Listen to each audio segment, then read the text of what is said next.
ating programang Tinig ng Pag-asa. Tayo po ay patuloy na maghahatid ng mga balita ng pag-asa sa lahat hanggang sa pagdating ng ating Panginoong Hesus. Bukas po ay samahan niyo po kaming muli ni Pastor Al para sa mga panibagong paksa upang atin pong lubos na maunawaan ang mga katotohanan na nakasaad sa banal na kasulatan. Muli po ako si Sister Joy Esteves na nagsasabing, sa Panginoon ka magtiwala sapagkat Siya ang tanging pag-asa. Magandang araw po at pagpalain po kayo ng ating Panginoon.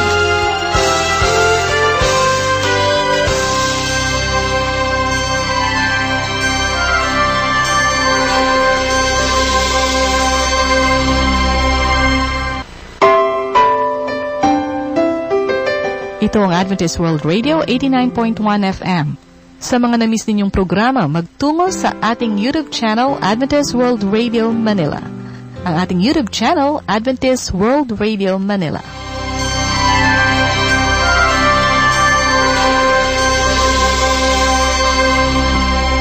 Allahu Akbar, Allahu Akbar, Allah.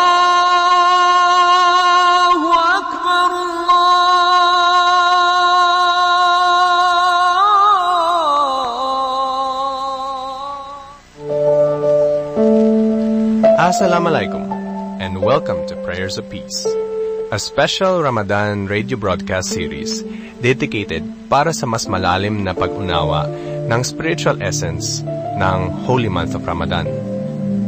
Ako ang inyong host, NJ, dito sa ating journey of reflection, prayer, and unity. Through our series, we aim to delve into the depths of this spiritual practice and share insights that resonate with the universal message of peace and compassion.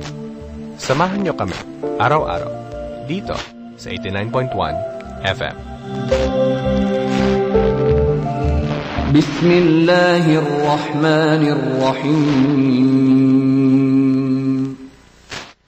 Are you considering learning a new sport? It could be a huge advantage.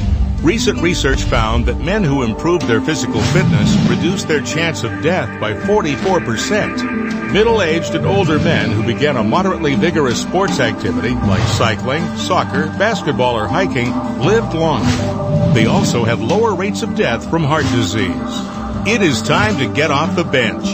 Taking up a new sport is another ageless advantage.